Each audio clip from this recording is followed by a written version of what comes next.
Presiden Joko Widodo meminta masyarakat untuk tidak saling hujat karena beda pilihan di pemilu 2024. Hal ini diungkap Jokowi pada perayaan Harlah ke-78 Muslimat NU di Stadion Utama GBK Senayan. Dalam momen ini Jokowi juga meminta agar masyarakat tak mudah diadu domba, tapi tetap mengutamakan keutuhan bangsa.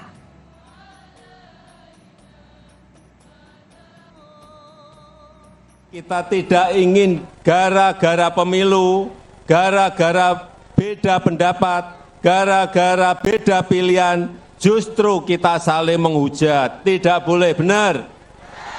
Tidak boleh saling menghina, tidak boleh saling menjelekkan. Sesama tetangga tidak saling sapa, tidak boleh. Sesama ibu pengajian tidak saling bicara, tidak boleh. Sesama warga saling berkelahi juga tidak boleh. Tidak. Jangan mau kita diadu domba seperti itu. Jangan mau kita dibentur-benturkan seperti itu.